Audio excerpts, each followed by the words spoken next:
Hey everyone, this is Paul Bauer, and in this video what I want to share with you is how to move past the limits of your mind and tap into this incredible thing known as your heart. And I'm not talking about just the physical heart. I'm talking about the heart that almost no one understands. And think about it this way. You were born with a heart, and yet where's the owner's manual for it? This world that we're in worships the mind. You know, we're in a very mind-based culture in the United States and all the other countries of the world. And yet, where do you find courses? Where do you find anything that has to do with these spiritual, these deeper properties of this sacred energy within you called your heart? So again, it's not just the physical heart. This is something that gives you the passion that you want most in life. It gives you the energy that you want most in life. It gives you the limitless amount of energy that can be had, but not if you start from here and stay up there, you know? You get really exhausted when you use just your mind. But when you put your heart and soul into it, right? Remember that phrase. You told that to many people in your life, or you've heard it many times. When your whole heart and soul is into it, it doesn't take nearly the amount of energy, and you can stay the course. So let's talk about some of the salient things having to do with your heart. First of all, when you think about it, the number one cause of stress and disconnection and unhappiness in our lives is the over-reliance on the mind. And this is super important to understand, because if you think too much, if you are ever stressed, if you ever get caught up in oh, it's the same old thing, the same old stuff, that's the number one sign you're up in your mind. So I'm going to share with you an exercise towards the end of this video of how to step out of that busy mind, tap into the power of your heart, and start reconnecting this connection between the mind and heart, so you become one again. And there's a phrase that describes that. It's called the heart mind. Now, if there's anything that you want to aim towards in life, is to be one with your heart mind. Not just focusing on just what you need and what you want and what you haven't gotten and all the stuff from the past that never happened or disserved you or hurt you in some way, but how to become one within yourself, inside of you, in such a way that nothing can touch you, that you become so immune to the outside effects of the world that you recharge yourself just by being in this heart mind. Stay with me and I'll share with you how to do this. So what I call the great imbalance in our culture is that we've learned to worship the mind. Literally, think about it. Everything from when you were born till this point in your life has been a mind-based culture. So the imbalance in our culture is that we've been worshiping this thing called the mind for so long that we have forgotten the power of our hearts. Now, why is that a problem? It's because your heart is the thing that gives you all the joy, all the pleasure, all of the joie de vivre, you know, that real deep feeling of accomplishment, of fulfillment. When you go to sleep at night, you have a smile on your face when you hit the pillow, right? So if you take time to tap into your heart, you start opening up your energy. You start rejuvenating yourself, because honestly, your heart, as I was just sharing with several of my private clients in a course that we were teaching the other night, your heart is the wellspring. It is the reservoir. It is the inner source of rejuvenation. Yep. Yeah. You want to get younger? Pay attention to your heart. Let go of your mind. Let go of all the trappings of the mind. So, you know, I've been sharing this with a lot of my clients, a lot of people over this past couple years. Seriously, where do you go for trainings on the heart? I mean, there really aren't many in this world. When my partner Susan Castle was alive, I was one of her #1 students without even having to go to class all the time. And I was not used to a thing called unconditional love or the power of the heart. I used to kind of diss it. I used to kind of go, yeah, it sounds good, almost like, new agey stuff. But that was because I was not in touch with the powers of the divine feminine or the power of the heart. So what's the divine feminine? Think about it. Whether you're a male or female, this world is based on a paternal-driven society. In other words, it's male energy. Go out and get it. Set your goals. Oh, if you're knocked down, get up again and keep pushing, keep pushing. That's very male-dominated. To balance that out, I'm not talking about going all the way to divine feminine. What I'm saying is step into something a little more subtle. How do you feel? What are you saying to yourself in this world about what you've just done? Are you judging yourself? That is very up in the mind, by the way. The heart never judges. The heart is unconditional. How are you responding to how life is saying things to you? Are you saying, oh, life has really pushed me back, it's screwed me, it's unfair, life just doesn't give me what I want? Maybe. Secondarily, you step back a little bit and you go, you know what? I'm learning through this. This is really good stuff. It's not easy, but at least I pay attention to my feelings. And the only way you can do that is you start opening your heart to yourself. So most people, as we've discussed, have not been trained on how to pay attention to this thing within the heart. And we're going to talk about it more as we go in this video. So there's two kinds of heart. One is your human heart. The other is your spiritual heart. Your human heart is the one that pumps blood. It sends out energy to the rest of the body. You know, it can be counted by beats per minute, etc. Your spiritual heart has no boundaries, no limitations. When you think of the heart in this domain, in this realm, it's where you park your soul. When you come into this life, that first beat comes from somewhere. I ask this question to people all the time. Where do you think that beat comes from? Where does that spark come from? You could say God. You could say, spirit, universe, right? That instant when that first beat happens, it doesn't go to the brain. It replenishes the heart through its first beat. That's called the embryonic heartbeat. That is a miracle of the highest order. So that's the part you want to pay attention to the most, despite the flawed trainings in our world that have us pay attention to everything else but the heart. Your heart processes your emotions. Your heart is the source of all the love in your life. It's where your passion and creativity come from when you think about it, When you want to create anything of worth, more than just, let's say, your job, like a 9-to-5 thing where you're just kind of going through the motions, there's really not a lot of heart in that. But when you start getting creative, when you need to get creative, you need to tap into your heart. This is the most practical thing you can do for yourself. And yet, when people hear about the heart, they go, it's not practical. That is a flawed perception. That is a false premise. Unfortunately, most people believe in that, and they're never truly satisfied. And they go to the grave with the song still in their heart. So society just doesn't know, because people are using their mind as if it was the only source of insider answers. They stay in this thing called the island of the known. In other words, that place of familiarity. Think of it in terms of a comfort zone. If you've watched my videos before, I talk a lot about the comfort zone. Hey, I've got my own, right?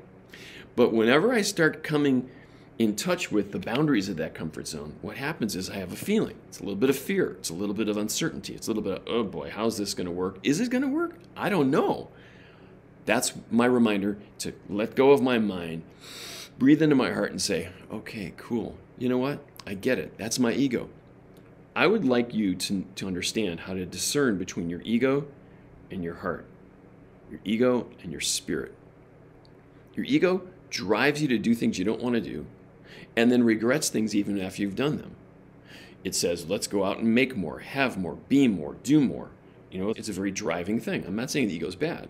What I'm saying is bring some balance into your life and let your heart speak, even if your heart's been hurt in the past. Now, we're not talking about relationships per se. I'm talking about when you were in the world doing what you could do as best, right? You did your best, and yet something didn't work right. Maybe your ego stepped back and said, oh, that's never going to work. And it created a belief and maybe a guard around your heart. Sometimes those are appropriate. Sometimes they're not. Sometimes those heart guards, those shields around your heart, can stop you from doing the very things that you love doing most. I'm here to share with you that the heart guards are only there as long as you need them. So, the more guards you have around your heart, the more that you listen to your mind at the expense of your heart, it creates what I call the silenced heart. The problem with the silenced heart is that you're not yourself. You are a facsimile. You are just like, it's like, yeah, I wish I coulda, shoulda. Those kind of things, those are regrets. Those are based on things that your mind said, yep, you didn't do that. And you're self-judging now anyway. When the heart gets silenced, that's when you literally start shutting yourself down. You can't function in life the same way. It's like you're a facsimile of your true self. To come back into your authentic, genuine, whole self, you need to let go of the ego mind, start delving into and past the layers of these heart guards and heart shields. How do you do that? I'll share with you in just a couple minutes. And this will be like step one. Everything takes practice, by the way. There's no one video, there's no one course that's going to help you become instantly enlightened. And by the way, that's a farce to begin with, because what is enlightenment? It's not the goal. It's being present with how you're feeling right now. So when you let go of the trappings of your mind, you start letting your heart speak. It's no longer silenced. And you start listening to yourself. What are symptoms of a silenced heart? Feeling burned out, relationship problems, money and abundance issues, feelings of anxiety and worry, feelings of scarcity and not enough, lack of purpose and fulfillment. That's a mouthful right there. And yet people live through those litany of symptoms on almost a daily basis, if not in 1 week. So how do you solve the silenced heart? You step into the heart mind, as I mentioned to you before. How do you do that? 3 simple steps. So if you're listening to this as a video, I want you to take some time in between each of these steps and pause the video, all right? Number 1, take time several days to check in with yourself and see how you're feeling. You might have been watching my videos for years. That's literally the first and most important step. And yet how many times do people not do it? It's fundamental that you must check in and see, ask this question, how am I feeling? If you need to, close your eyes. Get in touch with yourself. Beyond your mind, get back into your body. Listen, feel. Where do you feel these feelings? Is it in your heart? Is it in your gut? Is it in your belly? Is it in your back, your neck? You know, it might be in your temples. Wherever it is, the time that you take to do this first and most important step is now you're becoming present with yourself. Whoa, man, this is huge. If you have the power of now, if you haven't read all 256 pages of the book, what if the only thing you did was to start paying attention to how you feel? That is to be present with yourself. It's also blessing and loving yourself. So really, this first step of checking in with how you're feeling is the first and most important step of self-love. If you kind of push that away and you go, you know, that's kind of mamby-pamby, then that's self-judgment, and you'll never understand the true powers of your heart. On the other hand, if you believe that your heart is your driving force, that it is your true guide, then this first step is incredibly important. And you're going to be pretty darn satisfied if you only did just this first one. The next step is, whenever you feel stressed or anxious, it's the invitation to tune back into your heart. It's telling you you're not in your heart. Yeah, let me get that straight. So whenever I'm stressed, Paul, I'm up in my mind? Yep. And I'm not in my heart? Yep. Oh, well, wait, it's too painful to check in with my feelings. Is that you that's saying that, or is that your ego? Take a slow, deep breath. Oh, wow. Is that what he means between the ego and my heart? Because the softer I am with myself, those mind chatters of, you can't do this, this isn't practical, what good is this, there's no time to do it, this isn't going to work for me, why even try or why even bother? All that's the ego mind. Interesting. Wow. So it also means that when you are doing this, that when you're checking in, when you're stressed or anxious, it automatically is a reminder to come back into your heart. That's self-love. And it's regenerative. So what I mean by that is, it's regenerative self-trust. The more that you practice it, it creates a stronger field within yourself. It's a cause set in motion. You know, anything that you've started out doing for the first time, you didn't learn it all at once. You had to practice. This is a skill that is a life skill, that the more that you practice this and you master it, this is going to be one of the greatest things that you ever do for yourself. Even if your ego doesn't believe in it. Even if your mind believes that, nah, this is just mamby-pamby stuff. Again, that is ego mind stuff. It's time to let go, because this is the age of the heart. It's time to step into the limitless powers of your heart. The third step is to allow yourself to fully feel your feelings. So let's just do this right now. Close your eyes. Check in with how you're feeling. Tune into your body now. Like, in other words, get out of your mind and get into your heart. Let your heart scan your body. If this is a challenge for you, Imagine breathing right into your heart. And I mean a centered breath. The breath comes from the belly. The heart is the access point to the breath. And notice when I say on the out breath, in Hawaiian they call that the ha. What that means is that is the emanation of the breath. You can't live without breathing. The inhalation is coming from pure source, God, universe, creator energy. The exhalation is letting go of that which is no longer yours. If you're stressed, take a deep breath and then release it and send it back to source, back to God. It's not yours any longer, unless, of course, you choose to suffer, unless, of course, you choose to be stressed. Oh, Paul, come on, you don't understand me. Actually, I do. I've been 64 years on this planet. I get it. I get that we all get stressed. The times when we are stressed is we are breathing shallow. We're breathing up in our chest. We're breathing much, much faster than we should. In a future video, I'll teach you about the serenity breath. It is the most powerful thing you could do for yourself. In the meantime, this is the core of it. And when you practice this, again, tune back in, try it again. Scan your body and be mindful. In other words, become aware of how you're feeling. What do you notice inside of your body? Is there any agitation? Is there any unrest? Is there any stuck energy? Because if there is, I can promise you this, that energy wants and needs release. And when it releases, you're going to get your energy back. You're going to get your power back. In future videos, I will explain what I mean by that. It is profoundly powerful. So, if you ever need help with this, what I would suggest is taking your hands and placing them on your heart. So if you look at me on this video now, like I just once in a while do this, like I'll put both hands on my heart because that's like really sacred, right? So I'm really tuning in now. And my hands are kind of like scanning my whole body through my heart.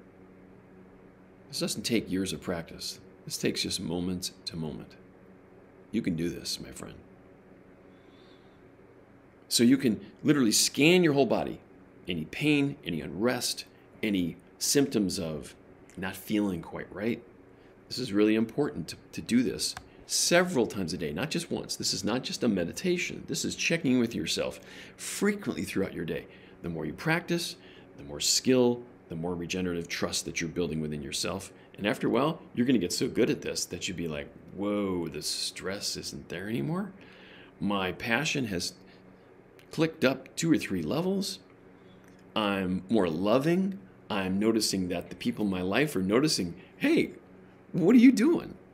I'm feeling good about myself, is your response. They'll be like, yeah, but what are you doing differently? Oh, I just use a real simple step process of breathing, checking in with myself, tuning into my feelings.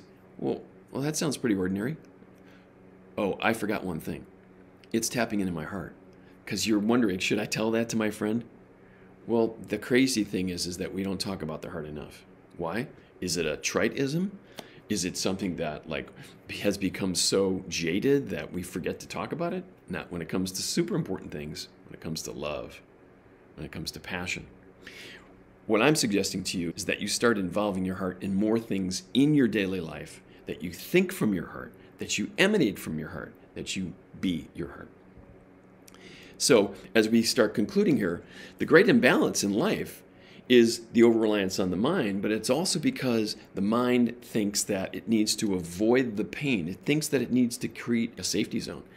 But that's what creates the disconnection from your heart. Think of this. Anytime in your life when you've avoided that thing that you feared, pain is a great thing that causes a lot of concern and fear in people's lives. So if you keep pushing it away, you give it power. This is huge. The more you push something away, you've heard the phrase, the more you resist, it persists. I'm going beyond the trite phrase. I'm going back into the core of how we feel. In my life, anytime I've been super stressed about any one thing, it reminds me to pay attention and ask myself, how much of my power have I given to this thing? Oh, wow. Huge. It's just huge. So the more you avoid pain, it creates a disconnection in your heart. And the more you breathe into and allow yourself to feel any pain, any discomfort, any stress that you might feel, now you begin to master it. You begin to see it for what it truly is. You become aware. And the more you open your heart and you reconnect to your mind, now the two of them begin to work together again. And I call it the heart mind, as I mentioned to you earlier. And it's our natural state. But as we got older, we lost connection to this precious, innocent, and loving part of ourselves. Some people say, oh, well, that's a little too, that's too naive, Paul. I've been called naive many, many times. And you know what? I love it. I love being called naive because I haven't forgotten my innocence. What if you've forgotten yours? You can return to it. You can rediscover it. You can open up your innocence again. Innocence meaning your imagination, your self-love, your joie de vivre of what life truly is. So this heart mind is one of the most practical things you can do for yourself. In other words, every decision you need to make in life, if it comes only from the mind, you're only using half of your energy. It's actually less than half of your energy. But when you tap into your heart, like, when you want to move forward, you don't just move forward with your mind, you move forward with your heart and your mind. Look at any great athlete.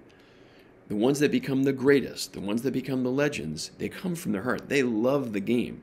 Michael Jordan, Wayne Gretzky, you name any of the greatest in any sport, you'll hear from them that they truly love what they do. Love does not come from the mind. It comes from your heart. And it's proved by research. When you tune into the heart mind, you literally start deactivating the fight or flight response. In other words, when all that cortisol starts pumping up in your system and creating all that extra stress after the initial stress, it's not meant to stay on. But the more that you're in fight or flight, the more that you're shallow breathing, the more that you're up in your mind, you're disconnecting from your heart. Instead, when you do this little process that we shared, the more that you're awakening your mind, you're tuning into your heart, it literally opens up and sends energy up into the brain, and you become more awake, more clear, more focused. You have more clarity to move forward and make the best decisions. But more importantly, on the inside, that you're giving the love back to yourself, maybe that you've given to other people. It's okay to do it for yourself now, especially if you're a giver. So as we close here, without love and joy, which comes from where? The heart, not the mind, life becomes one-dimensional. Do you want to live in one-dimensional nature? In other words, just up in your mind? Or do you want to become whole again? Do you want to become yourself again? This is not something that you're going to learn from somebody else. Your heart has lessons, has wisdom, has profound experiences that you can't even imagine right now. But when you let go of your mind and you tap into this limitless nature of your heart, you become whole again. So, in closing, I wish you, I don't just wish, may you live from your heart mind. May you come from that place of stillness and wholeness within you. And may all be well in your heart and your mind. So be it now.